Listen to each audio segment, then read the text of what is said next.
Ese día descubrió algo que cambiaría 2 vidas para siempre. Gustavo temblaba escondido detrás del camión estacionado, el corazón latiéndole tan fuerte que temía que lo escucharan. Acababa de oír palabras que ningún niño de 13 años debería oír jamás. Sus manos sucias se aferraban al metal oxidado del vehículo mientras trataba de controlar la respiración que se le escapaba en jadeos cortos y silenciosos. La lluvia caía sobre el pavimento, creando un ritmo constante que parecía marcar los segundos de una cuenta regresiva mortal. Quiero que no regrese de ese viaje.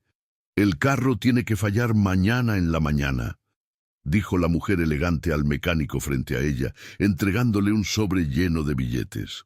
Sus uñas perfectamente arregladas contrastaban con la frialdad de sus palabras. El hombre contó el dinero rápidamente, los billetes crujiendo entre sus dedos, manchados de grasa, y asintió con una sonrisa torcida. Para mañana al amanecer todo estará listo. Sin rastros, se lo prometo. Va a aparecer un accidente más en la carretera.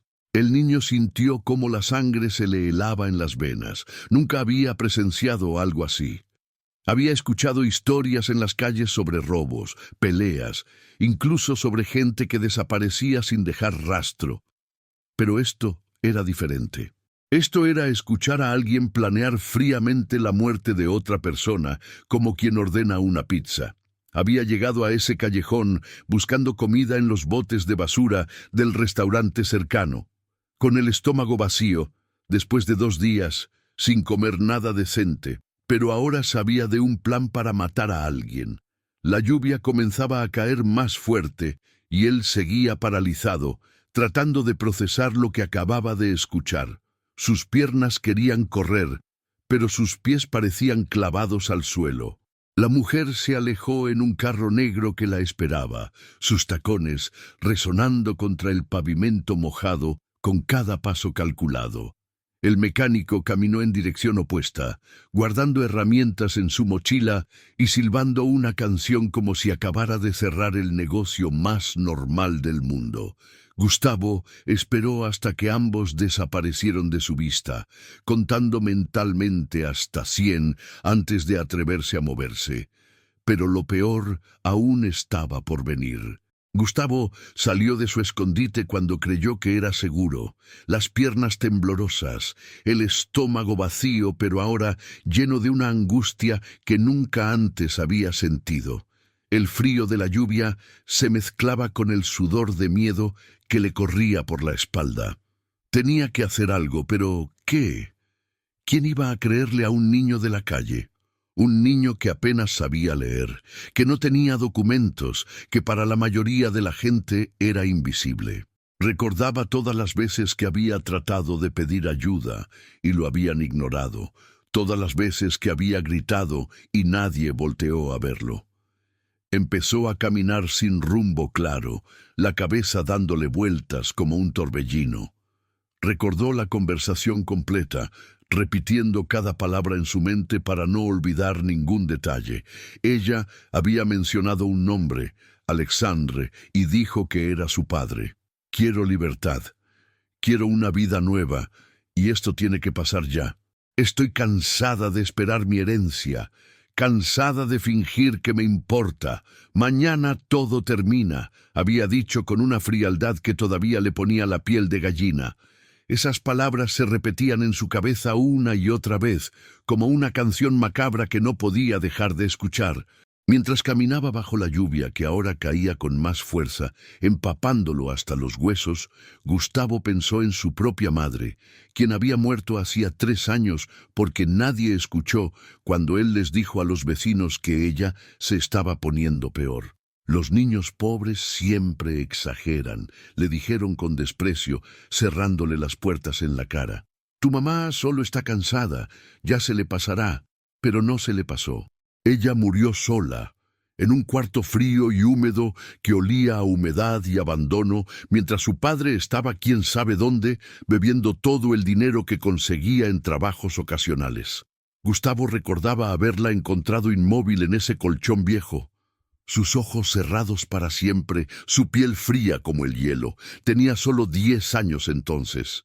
Desde aquel día, Gustavo vivía en las calles, durmiendo donde podía, comiendo lo que encontraba, sobreviviendo día a día sin ninguna certeza de que habría un mañana. Aprendió a esquivar a las pandillas, a esconderse de la policía que lo perseguía por afear las calles bonitas, a reconocer qué restaurantes tiraban buena comida y cuáles solo desechaban sobras podridas. Aprendió que el mundo era cruel con los que no tenían nada, que ser pobre significaba ser invisible, insignificante, descartable, y lo que descubrió después lo dejó sin palabras. Preguntó a vendedores ambulantes si conocían a algún Alexandre rico que viviera por la zona. Algunos se rieron de él, otros lo ignoraron completamente como si fuera un fantasma. Pero una señora mayor que vendía tamales en una esquina, una mujer de rostro arrugado y ojos bondadosos que le recordaba a su abuela muerta, le dijo que había un empresario muy conocido con ese nombre, que vivía en un fraccionamiento de lujo, al otro lado de la ciudad.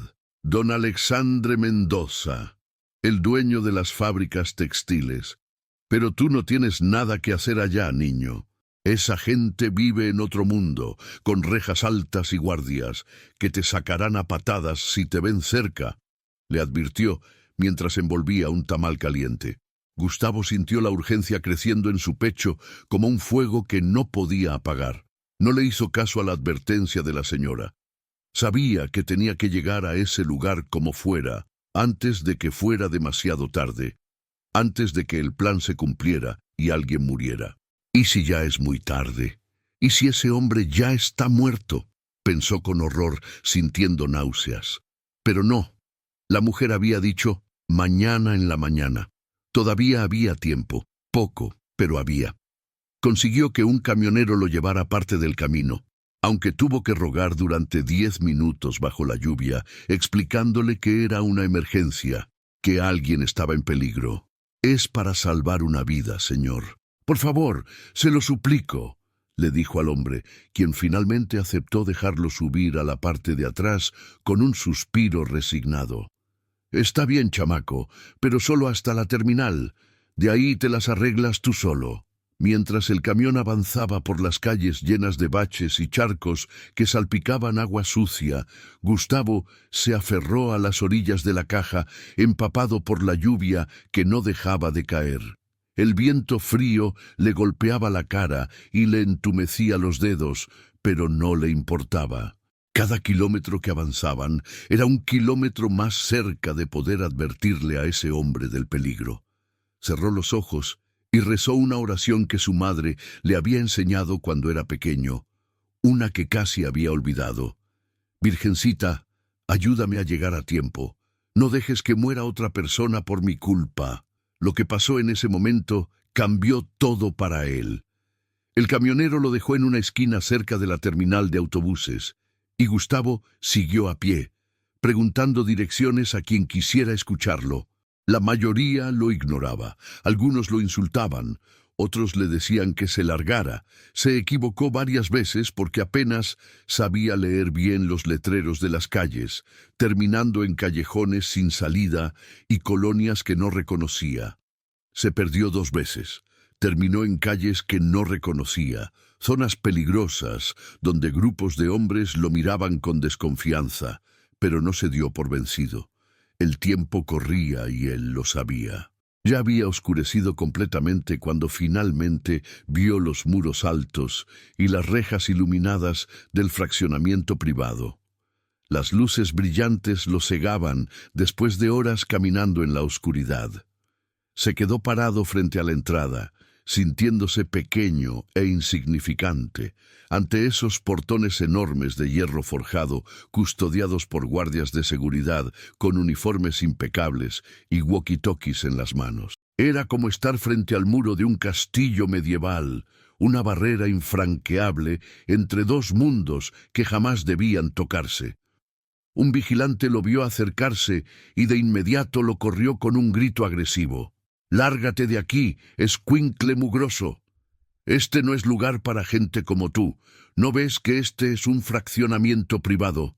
Vete antes de que llame a la patrulla, le gritó, haciendo gestos amenazantes con su lámpara. Gustavo retrocedió, el corazón latiéndole con fuerza, pero no se fue. No podía irse, no cuando una vida dependía de él. Se escondió detrás de unos arbustos perfectamente podados, observando los movimientos de los guardias, estudiando sus patrones, esperando alguna oportunidad. Vio cómo cambiaban de turno, cómo revisaban las identificaciones de los carros que entraban, cómo caminaban por el perímetro cada 20 minutos. Pasó casi una hora temblando de frío y de miedo, las ropas mojadas, pegándose a su piel, preguntándose si llegaría a tiempo, si todo este esfuerzo valdría la pena. Pero lo que vio después cambió todo nuevamente. Una camioneta blanca de entregas salió del fraccionamiento y aprovechó esos preciosos segundos en que el portón estaba abierto para colarse por un hueco que había detectado en la cerca lateral, donde los arbustos cubrían un espacio donde la malla estaba suelta. Tuvo que arrastrarse entre el lodo, raspándose las manos y las rodillas, pero logró pasar. Cayó al pasto perfectamente cortado del otro lado, todo enlodado, el corazón a punto de salírsele del pecho. Estaba dentro. Por fin. Ahora tenía que encontrar la casa correcta entre todas esas mansiones iluminadas que parecían palacios de cuento de hadas. Corrió entre las sombras, agachándose cada vez que veía luces de autos o escuchaba voces. Las mansiones eran enormes, con jardines que parecían parques y fuentes que brillaban con luces de colores. Nunca había visto casas así, ni siquiera en las revistas que a veces encontraba en la basura. Preguntó en voz baja a un jardinero que trabajaba de noche, regando las plantas con una manguera. El hombre se sobresaltó al verlo aparecer de la nada, todo sucio y empapado. ¿Dónde vive don Alexandre Mendoza?, susurró Gustavo con urgencia. El jardinero, un señor mayor de rostro cansado, lo miró de arriba a abajo con una mezcla de sorpresa y compasión. Tardó un momento en responder, como si estuviera decidiendo si ayudarlo o no. Finalmente señaló hacia el final de la calle con un movimiento de cabeza. Esa es la de don Alexandre, la casa grande con las columnas blancas. Pero te van a sacar de aquí si te ven, chamaco. Los de seguridad no perdonan, le advirtió en voz baja. Gustavo no esperó más. Agradeció con un gesto rápido y corrió hacia esa dirección con las pocas fuerzas que le quedaban, los pulmones ardiendo, las piernas temblando, pero sin detenerse. Cada paso lo acercaba más a su objetivo. Cada segundo contaba. Mientras tanto, dentro de la mansión de columnas blancas y ventanales enormes, Alexandre estaba sentado en la sala de estar, cansado después de un largo día de trabajo en la fábrica, resolviendo problemas con los proveedores. A sus 62 años, sentía el peso de los años en los hombros, el cansancio acumulado de décadas construyendo su imperio desde cero. Su hija Fernanda le servía café en una taza de porcelana fina, con una sonrisa que parecía ensayada, demasiado perfecta para ser genuina. «Papá, te ves muy estresado últimamente. Deberías hacer ese viaje que planeabas para este fin de semana, mañana temprano. Así aprovechas el día completo para despejar la mente y pensar en todo con tranquilidad», le sugirió con dulzura artificial, sentándose frente a él y cruzando las piernas elegantemente. «Te hace falta descansar, alejarte de todos estos problemas de la empresa». Alexandre consideró la idea mientras bebía su café, sin saber que cada palabra de su hija era parte de un plan cuidadosamente diseñado para que no volviera nunca de ese viaje, sin saber que mientras él pensaba en relajarse y contemplar el paisaje, Fernanda ya había pagado para que sus frenos fallaran en la carretera, para que su carro se estrellara contra un barranco y todo pareciera un trágico accidente. «Quizás tengas razón, hija. Un poco de aire fresco me vendría bien, respondió Alexandre, ajeno por completo al peligro mortal que se cernía sobre él. Y entonces sucedió lo impensable. Gustavo llegó a la puerta principal de la mansión, sus piernas apenas sosteniéndolo después de la larga carrera. Comenzó a tocar el timbre con desesperación, apretándolo una y otra vez, escuchando el sonido resonando dentro de la casa. Después empezó a golpear la puerta con los puños, gritando que era urgente, que necesitaban abrirle, que alguien estaba en peligro. «Por favor, ábranme, es una emergencia, alguien va a morir», gritaba con toda la fuerza de sus pulmones. Pero la música adentro estaba alta, alguna pieza de música clásica que Alexandre solía escuchar para relajarse, y nadie lo escuchaba. Tocó más fuerte, gritó más alto, golpeó hasta que le dolieron las manos, pero nada, el pánico se apoderó de él. Podía ver movimiento dentro a través de las ventanas, sombras de personas caminando, pero nadie venía a la puerta. Cada segundo que pasaba era peligroso. ¿Y si el mecánico ya estaba adentro? ¿Y si ya era demasiado tarde? Sin pensarlo dos veces, tomó una piedra grande del jardín ornamental, pesada y fría en su mano temblorosa, y la lanzó con toda su fuerza contra la ventana principal. El vidrio estalló con un ruido ensordecedor, fragmentos cayendo como lluvia de cristal, activando una alarma que comenzó a sonar estridentemente.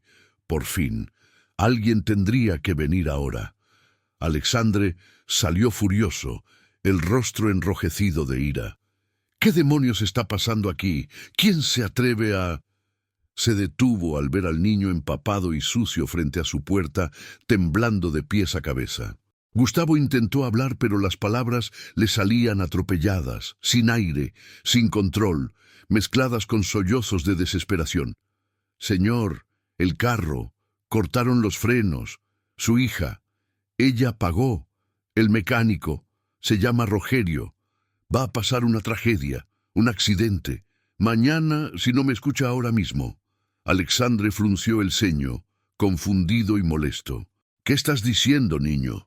¿Quién eres tú? ¿Cómo entraste aquí?» Pero antes de que pudiera reaccionar o llamar a seguridad, Fernanda apareció detrás de él, fingiendo sorpresa y preocupación en su rostro perfectamente maquillado. Se llevó la mano al pecho en un gesto dramático. «Papá, ese niño está mintiendo. Míralo bien. Es solo un niño de la calle que rompió nuestra ventana. Obviamente quiere dinero fácil. Está inventando cosas horribles para asustarlo y que le demos efectivo para que se vaya. No le crea nada de lo que dice», dijo con voz calmada pero firme, controlada, colocándose entre su padre y el niño como si lo estuviera protegiendo. Y ahí comenzó la batalla por la verdad. Gustavo sintió la desesperación creciendo dentro de él como una ola gigante a punto de ahogarlo. Las lágrimas comenzaron a rodar por sus mejillas sucias, mezclándose con la lluvia y el sudor. «No estoy mintiendo. Por favor, tiene que creerme. Yo la escuché, señor. Fue a las 4 de la tarde, en el callejón de atrás del restaurante Don Pancho, el de la esquina de Juárez con Morelos. Le dio un sobre lleno de dinero a un hombre que se llama Rogerio, un mecánico que tiene un taller. Yo estaba escondido detrás de un camión de Coca-Cola. Él dijo que iba a cortar los frenos para mañana en la mañana. Ella le respondió que le mandaría un mensaje cuando todo estuviera hecho. Eso fue exactamente lo que escuché, palabra por palabra». La expresión de Fernanda se endureció por un segundo, casi imperceptible para cualquiera que no estuviera observándola con atención, pero Alexandre lo notó. Un músculo se tensó en su mandíbula. Sus ojos se oscurecieron por un instante antes de recuperar la compostura. Ella cruzó los brazos defensivamente. «Papá, esto es ridículo. Es obvio que está inventando detalles para sonar convincente. Claro que está inventando. Probablemente vio algo en las noticias y está usando eso para extorsionarnos», insistió, pero su voz tenía ahora un ligero temblor que no estaba antes. Pero Alexandre ya no estaba tan seguro. Algo en los ojos desesperados del niño, algo en los detalles específicos que mencionaba, le hacía dudar. Un vecino entró protestando por el escándalo, un hombre de traje que vivía 3 casas más allá. «¡Alexandre! ¿Qué está pasando aquí? Hay vidrios rotos, gritos, la alarma sonando. Esto es un fraccionamiento residencial de primera. No puede convertirse en un circo así», se quejó indignado, mirando con desprecio a Gustavo. Y justo en ese momento crítico, un guardia de seguridad apareció corriendo, con el rostro preocupado. Se acercó a Alexandre y le habló en voz baja, pero lo suficientemente alto para que Gustavo alcanzara a escuchar. «Don Alexandre, encontramos marcas extrañas cerca del garaje, como si alguien hubiera estado manipulando el carro. Las tuercas de una de las ruedas están flojas y hay señales de que abrieron el capó recientemente. No es normal». Alexandre sintió que el piso desaparecía bajo sus pies. Un frío helado le recorrió la espalda. «Revisen el carro. Ahora mismo. Quiero que lo revisen completamente», ordenó con voz temblorosa, sintiendo por primera vez que quizás, solo quizás, el niño estaba diciendo la verdad. Fueron todos a la cochera: Alexandre, Fernanda, el vecino quejoso, los guardias de seguridad y Gustavo, quien los seguía de cerca sin que nadie se lo impidiera. La cochera era enorme, con espacio para 6 vehículos. El Mercedes negro de Alexandre brillaba bajo las luces fluorescentes. El guardia de seguridad principal, un hombre fornido llamado Roberto, se subió al carro con cuidado. Encendió el motor. Todo parecía normal. El ronroneo suave del motor de lujo llenando el espacio. Pero cuando intentó frenar, cuando pisó el pedal con fuerza, este se fue hasta el fondo sin ninguna resistencia. El carro empezó a rodar por la ligera pendiente de la entrada sin control alguno. «¡Los frenos no responden! ¡No hay presión!», gritó Roberto con pánico en la voz, pisando el pedal una y otra vez sin resultado. El carro ganaba velocidad, dirigiéndose directo hacia la reja de la entrada. Todos gritaron. Alexandre palideció. Solo lograron detener el vehículo cuando Roberto, con reflejos rápidos, puso el freno de mano de emergencia con todas sus fuerzas, haciendo rechinar las llantas contra el concreto. El carro se detuvo a centímetros de estrellarse contra la reja de metal. El silencio que siguió fue absoluto, ensordecedor. Nadie se movía, nadie respiraba. Todos miraban el carro como si fuera una bomba que acababa de ser desactivada en el último segundo. El vecino se había puesto pálido y se sujetaba de la pared. Los guardias se miraban entre sí con incredulidad. Alexandre volteó lentamente hacia Gustavo, la realidad golpeándolo como un martillo directo al pecho. El niño había dicho la verdad. Cada palabra que había dicho era cierta. Su propia hija, su única hija, la niña que había criado, a quien le había dado todo, había intentado matarlo. Planeado su muerte como si fuera un simple trámite de negocios. Fernanda palideció visiblemente, pero intentó mantener la compostura con todas sus fuerzas. Sus manos temblaban ligeramente y las escondió detrás de su espalda. «Papá, esto no tiene sentido. Ese niño invadió la casa, rompió las ventanas y ahora resulta que el carro tiene problemas. ¿No ves que es demasiada coincidencia? Es una trampa. Él pudo haberlo saboteado para pedir dinero después, para hacerse el héroe», acusó, señalando a Gustavo con un dedo tembloroso, su voz subiendo de tono, perdiendo el control que había mantenido hasta ahora. Pero era demasiado tarde para sus mentiras. El guardia de seguridad Roberto regresó de inspeccionar más a fondo la cochera, con una caja de herramientas cubierta de grasa vieja y mugre, abandonada descuidadamente cerca de la pared trasera. La levantó mostrándosela a Alexandre. El empresario la reconoció de inmediato, sus ojos abriéndose con horror. «Esta es de Rogerio. Rogerio Salazar, el mecánico que trabajó para mí hace años cuando mi otro carro tuvo problemas. Nadie más. Tiene una caja exactamente así, negra con esas marcas de quemadura en la tapa, con esa calcomanía de una calavera en la esquina. La reconocería en cualquier parte, dijo con voz temblorosa, tomando la caja en sus manos como si fuera evidencia crucial de un crimen. Se volvió hacia Gustavo con urgencia. ¿Ese era el hombre, el que recibió el dinero? El niño asintió rápidamente, las lágrimas todavía corriendo por su rostro. Sí, señor, ese mismo, Rogerio. Ella lo llamó por su nombre cuando le dio el sobre. Le dijo que quería que todo estuviera listo para mañana, que usted no podía regresar del viaje. La máscara de Fernanda comenzó a resquebrajarse como porcelana agrietada. Trató de seguir negando, pero su voz ya no era tan segura, ya no tenía esa firmeza controlada de antes. Yo no sé por qué esa caja está aquí. Quizás ese mecánico vino por su cuenta. Quizás tiene algún resentimiento contra papá. Quizás lo despidieron mal o le deben dinero. Yo no tengo nada que ver con esto. ¡Nada!, gritó, su voz volviéndose histérica. Las sirenas de la policía se escucharon acercándose, sus luces azules y rojas iluminando las paredes del fraccionamiento, alertados por los vecinos que reportaron el escándalo de la ventana rota y la alarma. Cuando los oficiales entraron al fraccionamiento en sus patrullas, Fernanda hizo un último intento desesperado por salvarse, por cambiar la narrativa a su favor. «Oficiales, ese niño invadió la casa, rompió nuestra ventana. Él manipuló el carro de mi padre. Está inventando esta historia absurda para salvarse, para que no lo arresten. Tienen que arrestarlo antes de que se escape, antes de que lastime a alguien más», gritó histérica, señalando a Gustavo con ambas manos, su cara perfectamente maquillada, ahora distorsionada por el pánico y la desesperación.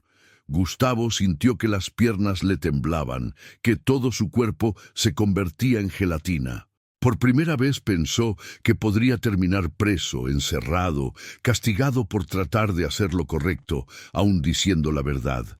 El miedo lo paralizó. Había pasado su vida huyendo de la policía, escondiéndose en las sombras, y ahora estaban aquí, mirándolo con sospecha. Uno de los oficiales ya se acercaba a él con las esposas en la mano. Pero entonces Alexandre dio un paso adelante, interponiéndose entre el policía y el niño.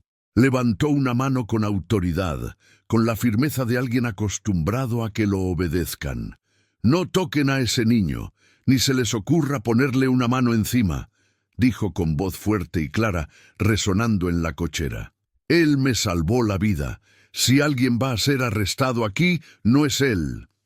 Y en ese momento todo cambió para ambos. Las palabras de Alexandre cayeron como un rayo en medio de la tormenta.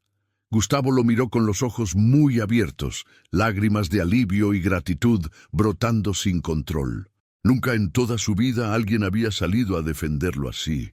Nunca alguien había creído en él de esa manera.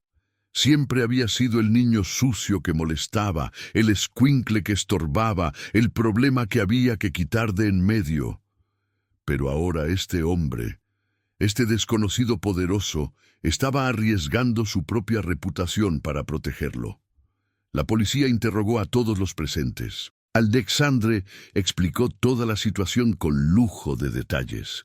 El plan que Gustavo había escuchado, la caja de herramientas de Rogerio abandonada en la cochera, los frenos saboteados que casi causan un accidente mortal momentos atrás. Los oficiales tomaban notas, hacían preguntas, revisaban evidencias.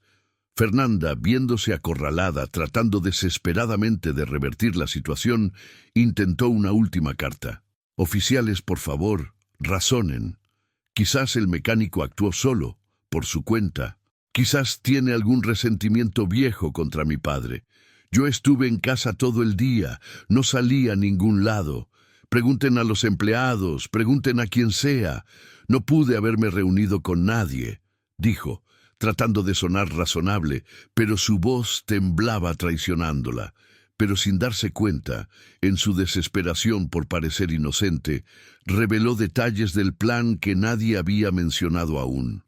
Además, el trabajo se hizo como a las 5 de la tarde, cuando yo estaba en mi habitación descansando. No tengo nada que ver con lo que ese mecánico hizo a esa hora.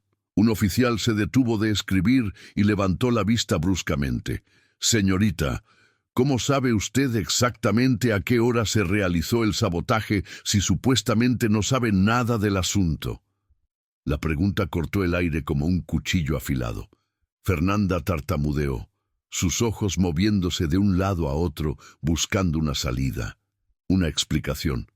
Yo solo estaba suponiendo... ¿Por qué? Porque así suelen hacer esas cosas, ¿no? En las películas siempre es... En la tarde... Su voz se fue apagando, dándose cuenta de que acababa de cometer un error fatal. La contradicción quedó flotando en el aire, pesada, incriminatoria.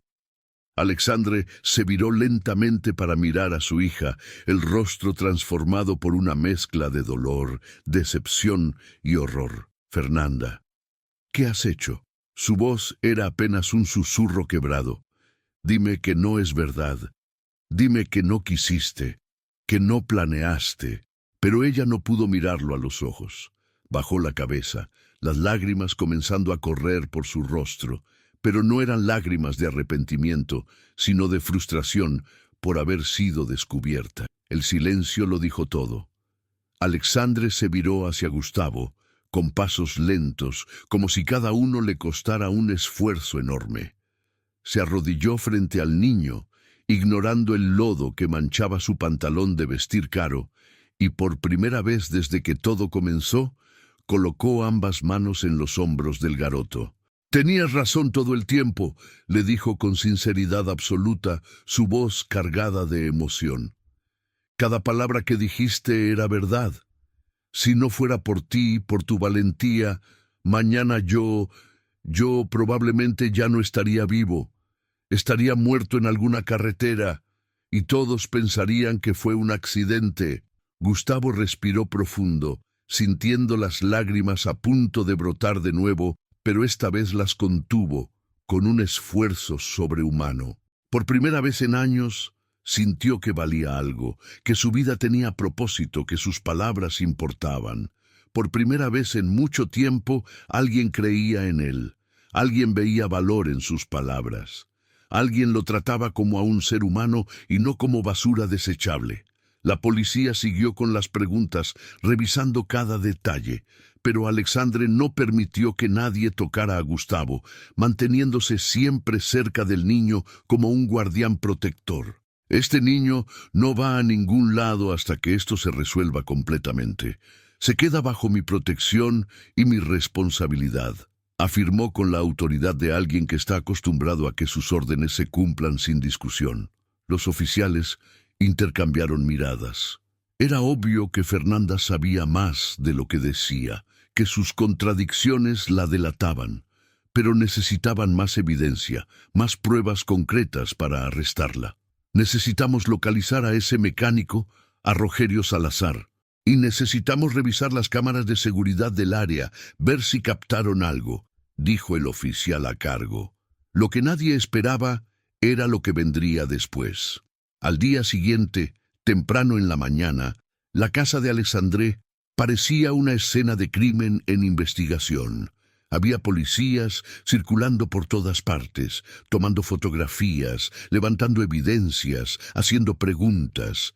Un abogado de la familia llegó con un maletín lleno de documentos, y Alexandre estaba sentado en la sala con el rostro más envejecido, como si hubiera envejecido 10 años en una sola noche. Las ojeras bajo sus ojos contaban la historia de una noche sin dormir, de horas pasadas, tratando de entender cómo su única hija había llegado a esto.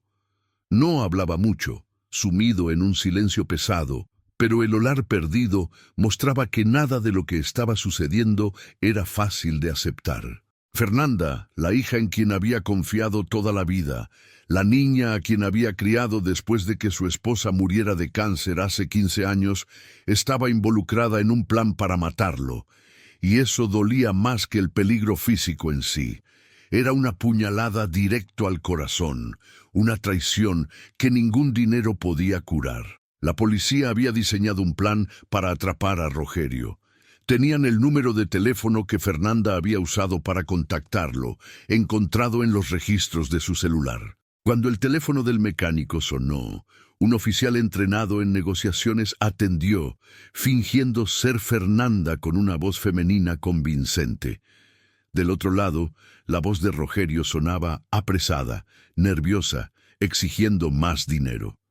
Necesito otros 50,000 pesos para largarme de la ciudad antes de que me agarren. Ya hice mi parte del trato, ahora ustedes tienen que cumplir la suya. El oficial, manteniendo el personaje, fingió irritación como lo haría Fernanda. ¿50,000 más? ¿Estás loco? Ya te pagué lo acordado. Rogerio se rió con nerviosismo. Sí, pero ahora la cosa está más caliente.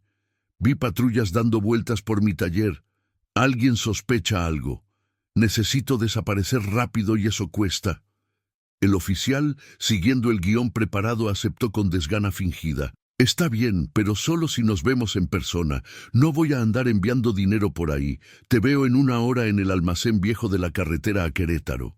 Rogerio dudó un momento, su instinto de supervivencia alertándolo de que algo no cuadraba, pero la codicia pudo más. Bueno, pero venga sola. Si veo a alguien más, me largo y te vas a arrepentir.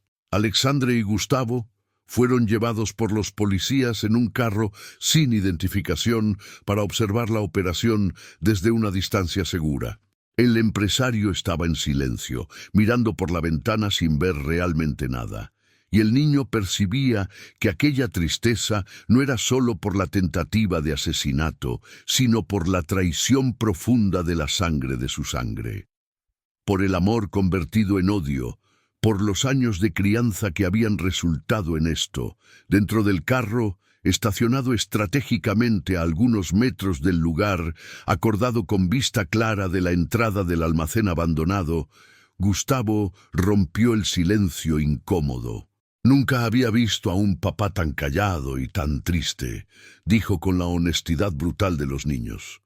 Alexandre respiró profundo, las lágrimas amenazando con salir, pero conteniéndolas con esfuerzo.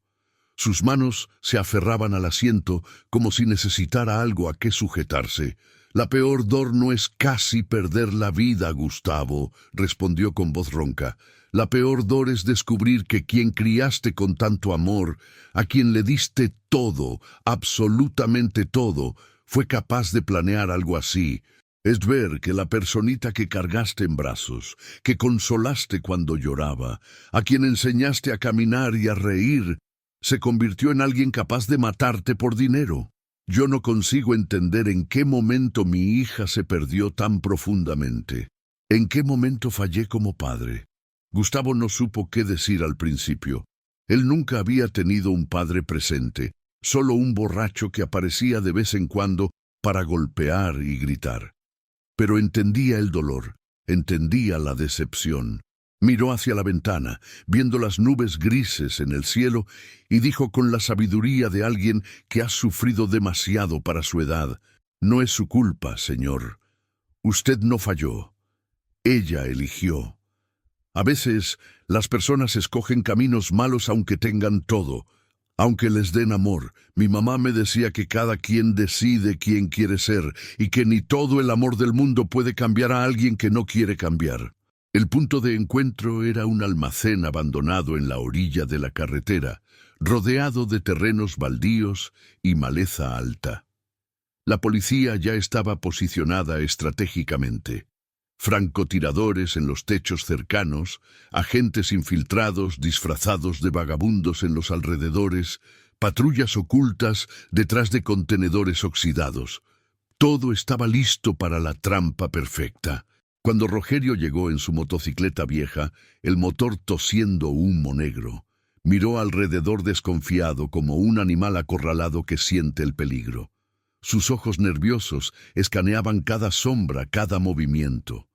Entró de vagar al almacén, con la mano sujetando firme el casco, como si pudiera usarlo para defenderse o para golpear si era necesario. Su otra mano estaba cerca del bolsillo de su chamarra, donde probablemente guardaba algo peligroso. El oficial, que fingía ser Fernanda, llamó de nuevo al teléfono de Rogerio, su voz femenina resonando en el espacio vacío del almacén. «Llegué tarde. Dame 5 minutos. El tráfico estaba terrible. Espérame ahí». Rogerio caminaba de un lado para el otro, impaciente, sus botas haciendo eco en el concreto agrietado, hasta que empezó a notar movimientos sospechosos en las laterales. Sombras que no debían estar ahí, reflejos de metal que brillaban bajo el sol. Su instinto le gritó peligro. Intentó correr hacia su motocicleta, pero ya era tarde.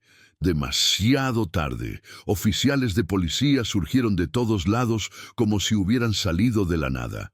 Fue derribado por 2 agentes grandes que lo taclearon con fuerza, cayendo de bruces contra el suelo. Las esposas hicieron clic en sus muñecas mientras él gritaba maldiciones, pataleaba tratando de soltarse, prometiendo vengarse de quien lo había entregado. «Me tendieron una trampa. Esa maldita me traicionó. Le juro que me las va a pagar. Todos me van a pagar», gritaba con rabia mientras lo levantaban del suelo, su cara raspada y sangrando ligeramente. Alexandre observaba todo desde la distancia, los puños cerrados con tanta fuerza que sus nudillos estaban blancos, el corazón pesado como si cargara piedras en el pecho. Cuando los policías arrastraron a Rogerio hacia la patrulla, Alexandre pidió permiso para hablar con él antes de que fuera llevado a la estación. Los oficiales, conociendo la gravedad del caso y el estatus de Alexandre en la comunidad, accedieron con precaución. El mecánico, con el rostro sucio de tierra y sudor, la expresión una mezcla de rabia y miedo, miró al empresario y soltó una risada amarga, cínica, casi demente. «¿Así que usted es el famoso Alexandre? El padre que iba a morir. Déjeme decirle algo que le va a doler más que cualquier accidente». Hizo una pausa dramática, disfrutando del momento. «¿Cree que su hija solo quería su muerte? ¡Ja! Ella tenía planes mucho más grandes. También quería robar todo el dinero de las cuentas secretas que usted nunca le contó a nadie, esas que tiene escondidas en las Islas Caimán. Me prometió la mitad de todo, millones de dólares, si desaparecía con ella después de que todo saliera bien. Su muerte era solo el primer paso de un plan mucho más elaborado». Alexandre sintió que el mundo se derrumbaba bajo sus pies.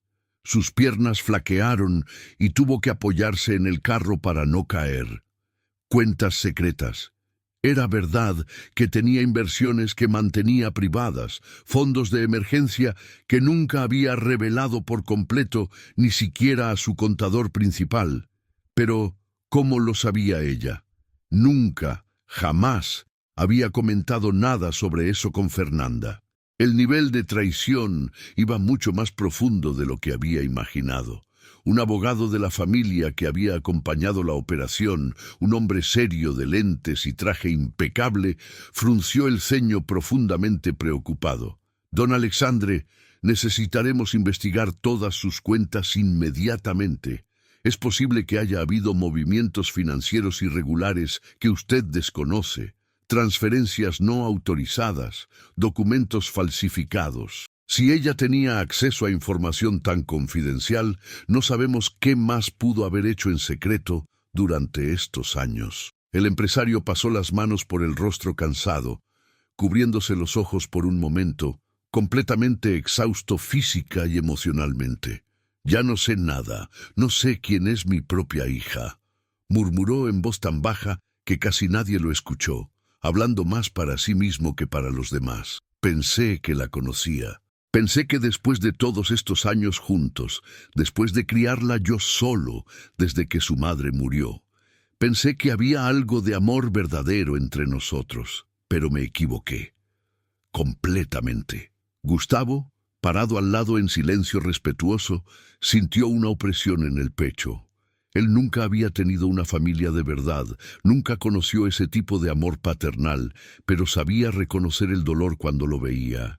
Y aquella dor que irradiaba de Alexandre era mayor que cualquier hambre que él hubiera sentido en la vida, mayor que el frío de las noches en la calle, mayor que la soledad de estar completamente solo en el mundo.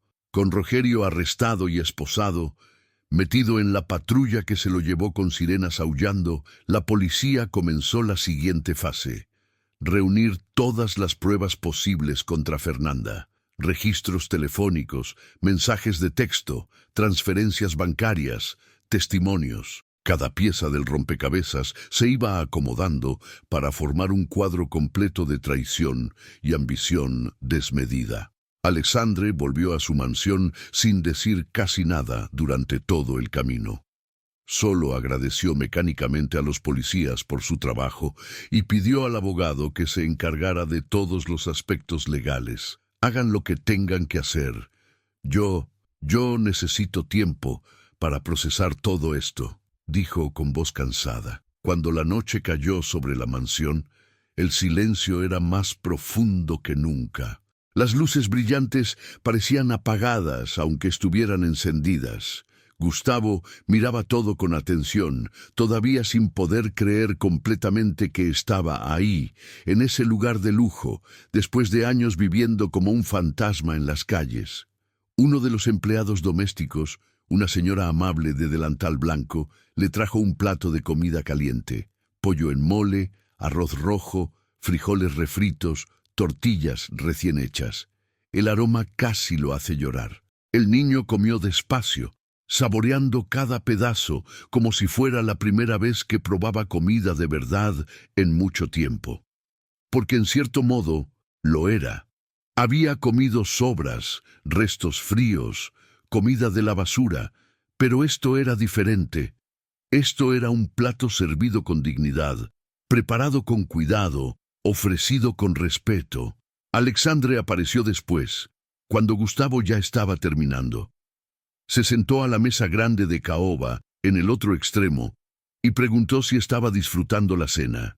Gustavo asintió vigorosamente, limpiándose la boca con la servilleta de tela que nunca había usado antes.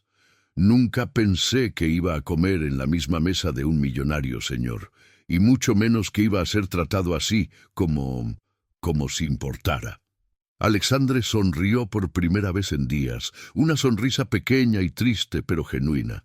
Y yo nunca pensé que un niño de la calle iba a salvar mi vida, Gustavo. La vida tiene vueltas extrañas, ¿verdad? A veces las personas de quienes menos esperas resultan ser las más valiosas y aquellas en quienes más confías.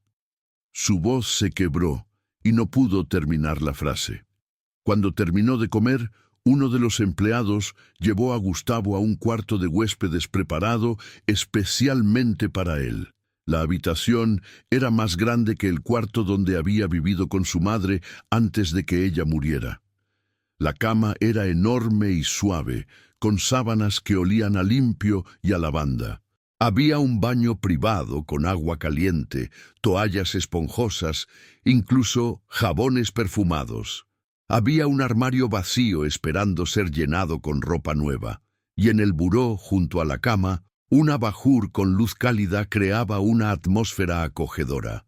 Gustavo se quedó parado en medio del cuarto, girando lentamente, mirando cada detalle como si estuviera en un sueño del que podría despertar en cualquier momento. Se acercó a la cama y la tocó con cuidado, casi con reverencia, sin atreverse a sentarse todavía. «Esto no puede ser real», susurró para sí mismo. Alexandre entró en ese momento, deteniéndose en el umbral de la puerta. «¿Todo bien? ¿Necesitas algo más?» Gustavo negó con la cabeza, las lágrimas comenzando a formarse en sus ojos otra vez.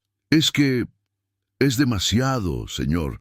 Yo no merezco todo esto. Solo hice lo que cualquiera debería hacer». «No, Gustavo», respondió Alexandre con firmeza, entrando al cuarto y arrodillándose frente al niño para estar a su altura, mirándolo directamente a los ojos. «No cualquiera habría hecho lo que tú hiciste. La mayoría de la gente habría ignorado lo que escuchaste.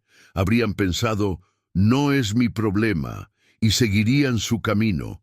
Pero tú, sin tener nada, sin conocerme, arriesgaste todo para advertirme. Corriste por media ciudad, te metiste a un lugar donde no eras bienvenido. Rompiste una ventana carísima, enfrentaste a guardias y policías, todo para salvar la vida de un desconocido. Eso no es normal. Eso es extraordinario. Eso es heroico. Gustavo se limpió las lágrimas con el dorso de la mano. Es que yo sé cómo se siente perder a alguien sin poder hacer nada. Cuando mi mamá se estaba muriendo, nadie me escuchó. Todos pensaron que exageraba y la perdí. No quería que usted pasara por eso, que alguien más muriera porque nadie creía en las palabras de un niño pobre. Alexandre sintió un nudo en la garganta. Abrazó al niño con fuerza, algo que no había hecho con nadie desde que su esposa murió. Puedes dormir tranquilo, Gustavo. Aquí estás seguro. Nadie te va a hacer daño. Nadie te va a sacar. Esta es tu casa ahora, por todo el tiempo que quieras quedarte. Gustavo correspondió el abrazo, aferrándose a Alexandre como si fuera un salvavidas en medio del océano. Gracias, susurró. Gracias por creerme. Gracias por defenderme. Gracias por todo. Cuando Alexandre finalmente se separó y salió del cuarto, dejando a Gustavo solo para que descansara, caminó hacia su propia habitación con pasos lentos y pesados. Se sentó en la orilla de su cama king size, en esa habitación enorme que de repente se sentía vacía y fría, y llevó las manos al rostro. Las lágrimas que había estado conteniendo todo el día finalmente brotaron sin control. ¿Cómo pudo hacerme esto?, murmuró con la voz embargada, sollozando en la oscuridad. Fernanda, mi niña, mi única hija. ¿Cuándo dejé de ser tu padre para convertirme en un obstáculo? ¿Cuándo el amor se convirtió en odio? ¿Qué hice mal? Las preguntas caían al vacío sin encontrar respuestas. Solo había silencio y dolor. No había respuesta para ese sufrimiento. Solo el silencio abrumador de la mansión enorme, quebrado de vez en cuando por el sonido distante de los policías que aún circulaban por el terreno revisando evidencias, asegurándose de que todo estuviera bajo control. Gustavo, en el cuarto al lado, se duchó por primera vez en semanas con agua caliente de verdad. Se puso la pijama limpia que le habían dejado, demasiado grande pero cómoda. Se metió entre las sábanas suaves y se hundió en el colchón que parecía una nube. Cerró los ojos y pensó que tal vez aquella fuera la primera noche en años en que no tendría que dormir en la calle helada, ni huir de nadie, ni pasar hambre, ni tener miedo de que alguien lo atacara mientras dormía. Por primera vez en su corta y difícil vida sentía que alguien realmente se preocupaba por él, que su existencia importaba a alguien. Y aunque no entendía del todo los problemas de la gente rica, los líos de herencias y traiciones familiares, sabía perfectamente bien que Alexandre cargaba un dolor que ninguna cantidad de dinero podría resolver. Un dolor del corazón que ningún doctor podía curar. Antes de quedarse dormido, susurró una oración mirando al techo. «Mamá, si me estás viendo desde el cielo, creo que finalmente encontré un lugar donde puedo quedarme. Conocí a alguien bueno, alguien que me escuchó cuando nadie más lo hacía. Ayúdame a ser digno de esta oportunidad, y ayuda al señor Alexandre también, porque su corazón está tan roto como el mío cuando te perdí». Pero la historia aún no terminaba. Una semana después, la vida dentro de la mansión de Alexandre había caído en una rutina extraña, una mezcla de tensión legal y momentos inesperados de paz.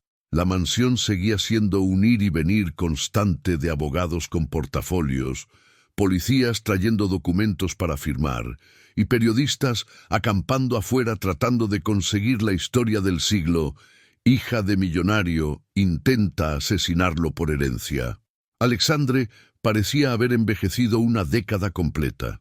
Las canas en sus sienes se veían más pronunciadas, las arrugas alrededor de sus ojos más profundas.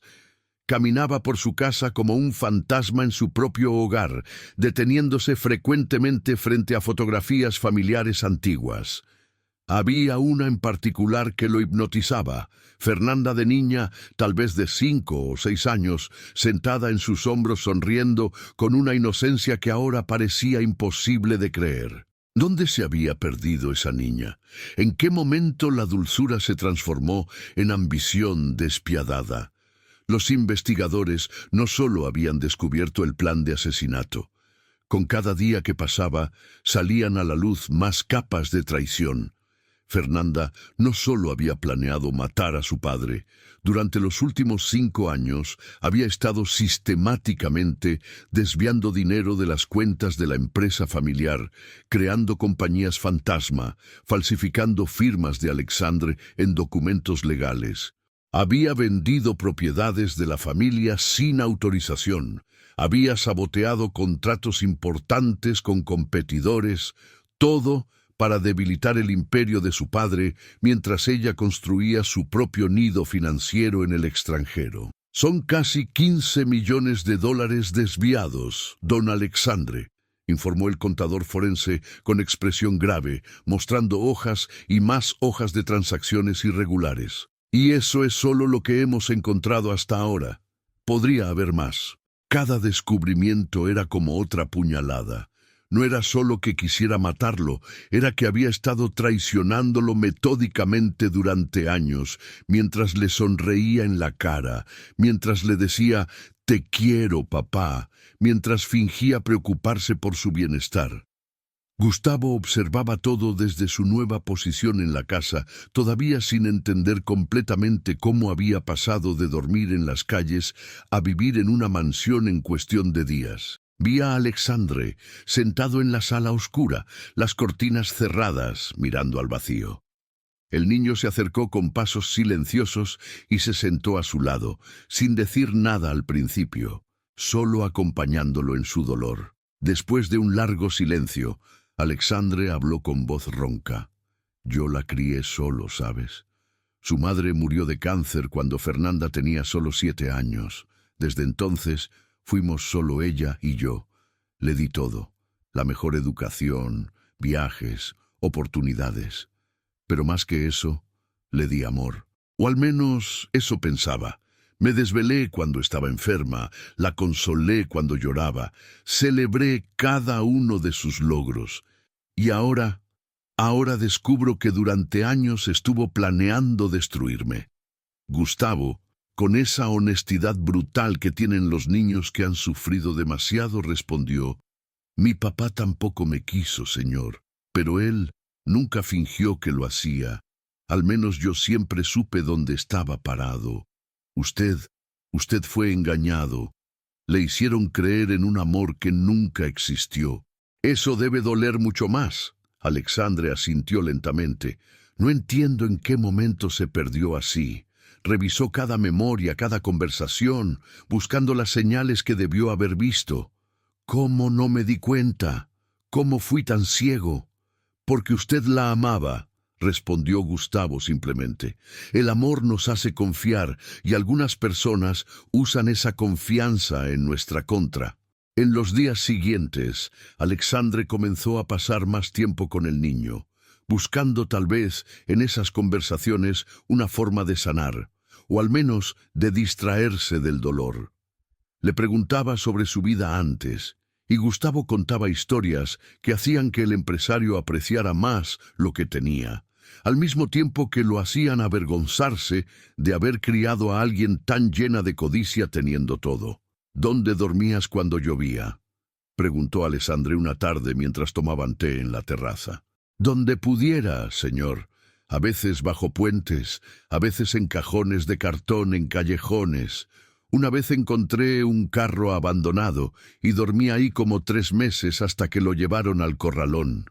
En el refugio de la parroquia a veces me daban un lugar, pero solo cuando había espacio, y siempre estaba lleno», respondió Gustavo con naturalidad, como quien cuenta anécdotas normales. «¿Y la comida?». «Pedía en restaurantes. Don Pancho, el del restaurante donde escuché a su hija, A veces me dejaba comer las sobras de los platos, otros lugares me corrían. Aprendí cuáles eran los buenos días para pedir, qué horas eran mejores, qué empleados eran amables y cuáles me gritaban. Alexandre escuchaba con el corazón encogido comparando mentalmente la vida de este niño que no tenía nada con la de su hija, que lo tenía todo, y aún así quería más, siempre más, hasta el punto de estar dispuesta a matar por ello.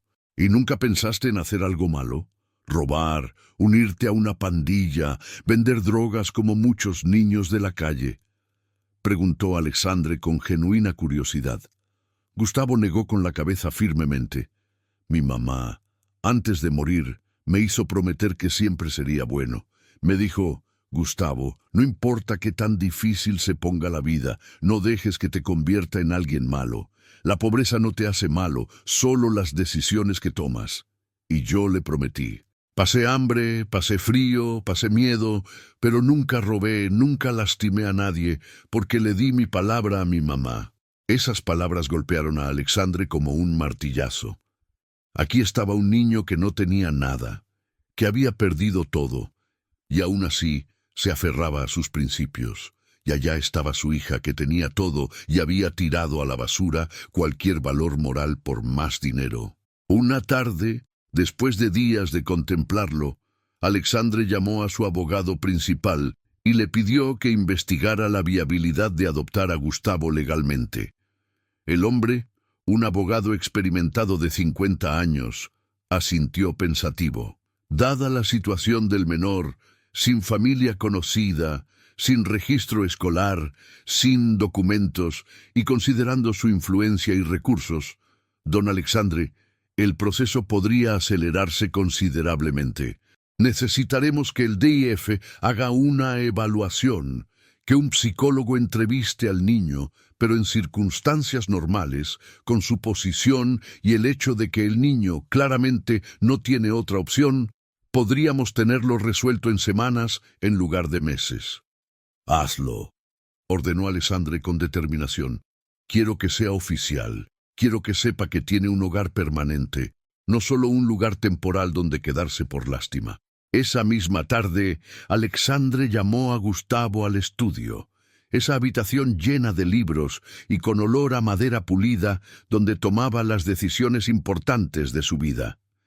El niño entró nervioso, preguntándose si había hecho algo mal, si tal vez era momento de que le dijeran que debía irse, pero en lugar de eso, Alexandre le indicó que se sentara en el sillón de cuero frente al escritorio. Gustavo, quiero preguntarte algo importante y quiero que seas completamente honesto conmigo. No tienes que decir que sí solo porque crees que es lo que quiero escuchar, ¿de acuerdo? El niño asintió, el corazón latiéndole rápido. He estado pensando mucho en lo que pasó, en cómo llegamos aquí. Tú me salvaste la vida sin conocerme, sin esperar nada a cambio. Y yo he perdido a la hija que pensé que tenía. Tal vez nunca la tuve realmente. Pero lo que sí sé es que en estos días he visto en ti más nobleza, más valor, más bondad genuina que en años con Fernanda. Alexandre hizo una pausa, eligiendo cuidadosamente sus palabras. Sé que no puedo reemplazar a tu madre, y no voy a intentarlo. Sé que no puedo borrar todo lo que has sufrido, pero sí puedo ofrecerte algo, una familia, un hogar, un futuro. Quiero adoptarte legalmente, Gustavo. Quiero que seas mi hijo, no solo de palabra, sino ante la ley. Quiero que tengas mi apellido, que tengas las oportunidades que mereces, que nunca más tengas que dormir en la calle o pasar hambre. El niño se quedó paralizado, sin poder creer lo que estaba escuchando. Adopción, hijo legal, apellido. Su mente no podía procesar toda esa información. ¿Habla en serio, señor?, preguntó con voz temblorosa. ¿De verdad quiere que sea su hijo? Sí, respondió Alexandre sin dudarlo. Más que nada. Pero solo si tú quieres. Nadie te va a obligar. Si prefieres que solo te ayudemos a encontrar otro lugar, una familia adoptiva diferente, lo entenderé. Pero yo quisiera que te quedaras conmigo, que me dieras la oportunidad de ser el padre que siempre debiste tener. Las lágrimas comenzaron a rodar por las mejillas de Gustavo sin control. Todo su cuerpo temblaba con la emoción. Yo siempre pensé que iba a crecer solo, señor, que a nadie le iba a importar si vivía o moría, que mi vida no valía nada para nadie. Y ahora usted me está diciendo que quiere ser mi papá, que quiero darme su apellido. No sé ni qué decir. No sé ni cómo agradecerle. Alexandre se levantó y rodeó el escritorio, arrodillándose frente al niño y tomando sus manos pequeñas y callosas entre las suyas. No tienes que agradecerme nada, Gustavo. El agradecido soy yo. Me salvaste la vida y al hacerlo, me diste la oportunidad de salvar la tuya, de hacer algo bueno con lo que me queda de tiempo, de ser padre nuevamente, pero esta vez de alguien que realmente valora lo que significa tener familia. Gustavo se lanzó a sus brazos, llorando desconsoladamente, años de dolor, soledad y abandono saliendo en esas lágrimas. Alexandre lo abrazó fuerte, él también con lágrimas cayendo por su rostro, pero estas eran diferentes a las que había derramado por Fernanda. Estas eran lágrimas de esperanza, de nuevo comienzo, de sanación. Entonces, ¿sí quieres?, preguntó Alexandre con suavidad cuando el llanto se calmó un poco. ¿Quieres ser mi hijo? Sí, respondió Gustavo con firmeza, separándose para mirarlo a los ojos. Sí quiero, más que nada en el mundo. Prometo que no lo voy a decepcionar. Prometo que voy a estudiar mucho, que voy a portarme bien, que voy a hacer que se sienta orgulloso de mí. Se lo prometo por mi mamá que está en el cielo. Ya me siento orgulloso de ti, respondió Alexandre con una sonrisa genuina, la primera verdadera en días. Desde el momento en que tuviste el valor de venir a advertirme, desde ese momento ya eras mi héroe, ahora serás mi hijo también. El proceso legal comenzó inmediatamente. Los abogados trabajaron rápido, preparando documentos, coordinando con el DIF, programando evaluaciones psicológicas. Para sorpresa de nadie, Gustavo aprobó todas las evaluaciones con excelentes resultados. Los psicólogos notaron su madurez emocional, su resiliencia, su capacidad de adaptación. Uno de ellos comentó: «Este niño ha sobrevivido cosas que romperían a la mayoría de los adultos, y aún así mantiene su bondad intacta. Es extraordinario». Mientras tanto, el juicio de Fernanda y Rogerio se acercaba. Las pruebas eran abrumadoras: grabaciones de llamadas, registros bancarios de las transacciones, la caja de herramientas encontrada en la escena, el testimonio detallado de Gustavo y, finalmente, mensajes de texto recuperados del teléfono de Fernanda que mostraban claramente la planificación del crimen. Ella intentó negociar, ofreciendo devolver el dinero robado a cambio de una sentencia reducida, pero el fiscal era implacable. Intentó asesinar a su propio padre. No hay negociación posible para eso. Cuando llegó el día del juicio, Alexandre decidió no asistir personalmente. «No quiero verla», dijo simplemente. «Ya no es mi hija. Esa persona murió para mí». En su lugar, él y Gustavo vieron la transmisión desde casa, sentados juntos en el sofá. El juez leyó los cargos: intento de homicidio, conspiración para cometer asesinato, fraude, desfalco, falsificación de documentos. La lista era larga y cada palabra caía como un martillo sobre el estrado. Fernanda, vestida con un traje sobrio y sin maquillaje, se veía pequeña y derrotada, muy diferente de la mujer sofisticada que había sido. Cuando le dieron oportunidad de hablar, ella se volvió hacia las cámaras, sabiendo que su padre estaría viendo, y dijo: «Papá, si me estás viendo, lo siento.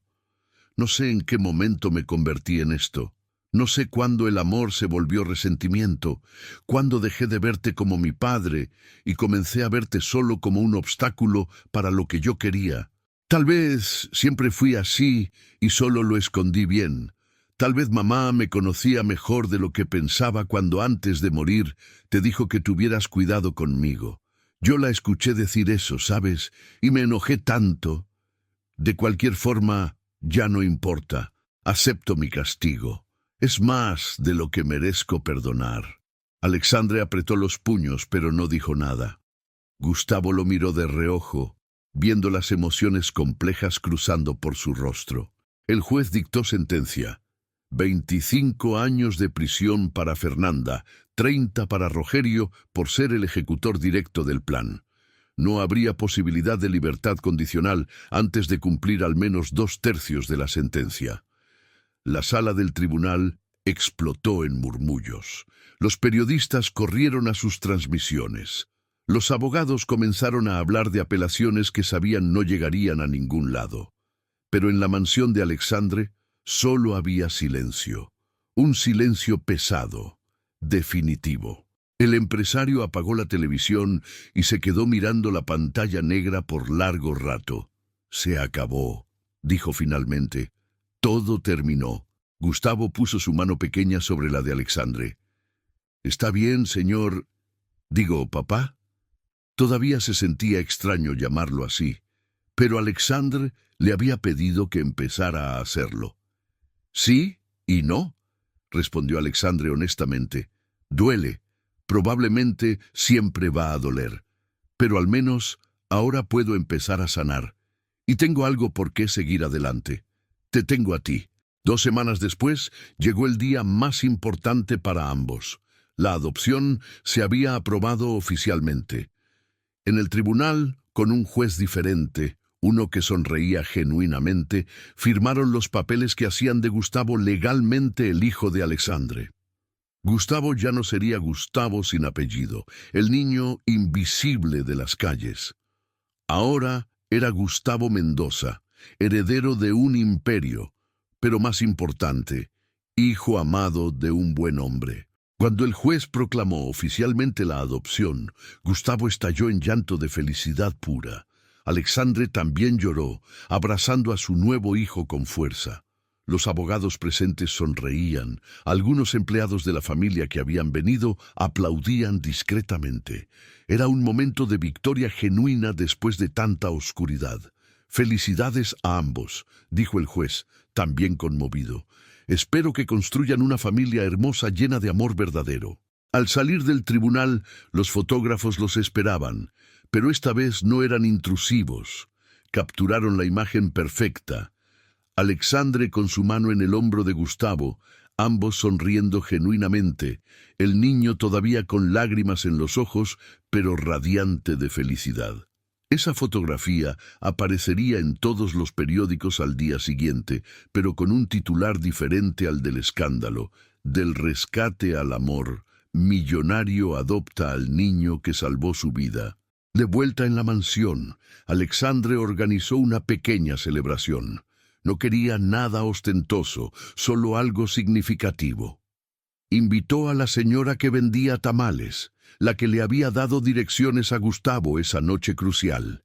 Invitó a don Pancho, el dueño del restaurante donde había empezado todo. Invitó al jardinero que le señaló la casa correcta. Todas esas personas pequeñas que habían sido parte, sin saberlo, de salvar su vida. «Ustedes ayudaron a mi hijo cuando más lo necesitaba», les dijo Alexandre a todos. «Y por eso siempre serán bienvenidos en esta casa. Siempre tendrán un amigo en nosotros». La señora de los tamales lloró de emoción. Don Pancho estaba visiblemente conmovido. El jardinero no podía creer estar cenando en la mansión donde trabajaba. Esa noche, después de que todos se fueron, Alexandre llevó a Gustavo a su estudio nuevamente. De una caja fuerte sacó un sobre grande y se lo entregó al niño. «Ábrelo», le dijo. Dentro había documentos legales, pero también una carta manuscrita. La carta decía: «Gustavo, mi hijo, desde este día todo lo que tengo es tuyo también. Pero más importante que el dinero o las propiedades es esto: tienes mi amor, mi respeto y mi orgullo. Que nunca dudes de tu valor, que nunca olvides quién eres. Eres el niño que fue lo suficientemente valiente para hacer lo correcto cuando nadie más lo haría. Eres mi héroe. Eres mi hijo. Con todo mi corazón, tu papá, Alexandre. Gustavo leyó la carta 3 veces, memorizando cada palabra. La voy a guardar para siempre, prometió. Y cuando sea grande, cuando tenga mis propios hijos, les voy a contar esta historia. Les voy a decir que a veces la familia no es la sangre, sino las personas que deciden amarte cuando nadie más lo hace. Alexandre sonrió y le revolvió el cabello con cariño. Exactamente. Y ahora, creo que es hora de que mi hijo descanse. Mañana empiezas tu nueva vida, nuevo colegio, nuevos amigos, nuevas oportunidades. Pero antes de irse a dormir, Gustavo preguntó algo que había estado en su mente. «Papá, ¿algún día podrá perdonar a Fernanda?» Alexandre suspiró profundamente. «No lo sé, hijo. Tal vez con el tiempo, tal vez nunca. Pero lo que sí sé es que ya no voy a dejar que su traición arruine el tiempo que me queda. Voy a concentrarme en lo bueno que tengo. Tú. Vamos a construir algo nuevo juntos, algo mejor». Gustavo asintió, satisfecho con esa respuesta. Se fue a su cuarto, se puso su pijama y antes de meterse a la cama, sacó de su bolsillo la fotografía que les habían tomado después de la adopción. La puso en el buró junto a la lámpara, donde podría verla cada noche antes de dormir y cada mañana al despertar. En esa imagen se veían 2 personas que habían perdido todo, cada una a su manera, pero que juntas habían encontrado una nueva razón para vivir. Un padre que había aprendido que el amor verdadero no viene de la sangre, sino del corazón. Y un hijo que había descubierto que su valor nunca había dependido de tener un techo o dinero, sino de su valentía y su bondad. El sol se filtraba por las ventanas de la mansión, iluminando ese nuevo comienzo. Afuera, el mundo seguía girando con sus problemas y dramas. Pero dentro de esa casa, en ese cuarto donde un niño de la calle ahora dormía en paz, había esperanza, había amor, había familia. Y mientras Gustavo cerraba los ojos esa noche, sonriendo por primera vez en años sin ninguna preocupación, supo que finalmente, después de tanto sufrimiento, había encontrado su lugar en el mundo. Un lugar donde era amado, valorado y donde nunca más estaría solo. Alexandre, en su propia habitación, miraba una foto nueva en su buró. Él y Gustavo juntos, sonriendo. Donde antes había estado la foto de Fernanda, ahora había la imagen de su verdadero hijo, el que la vida le había enviado de la forma más inesperada. «Gracias», susurró al universo, a Dios, a quien fuera que estuviera escuchando. «Gracias por darme una segunda oportunidad de ser padre. Esta vez lo haré bien, te lo prometo». Y con esa promesa en su corazón, Alexandre también cerró los ojos, durmiendo tranquilo por primera vez en semanas, sabiendo que su vida, aunque había sido sacudida hasta sus cimientos, ahora tenía un nuevo propósito, un nuevo significado. Padre e hijo, unidos no por sangre, sino por destino, por valentía, por amor genuino. Una familia nacida del caos, forjada en la adversidad, pero más fuerte que cualquier lazo biológico podría haber sido. Y así, en esa mansión que había conocido tanta traición, ahora florecía algo puro y verdadero. Una nueva historia, un nuevo comienzo, una familia real. ¿Y tú? ¿Qué habrías hecho en el lugar de Gustavo? ¿Te habrías arriesgado todo por salvar a un desconocido? ¿Crees que Alexandre tomó la decisión correcta al adoptar al niño que salvó su vida? Déjame tu opinión en los comentarios.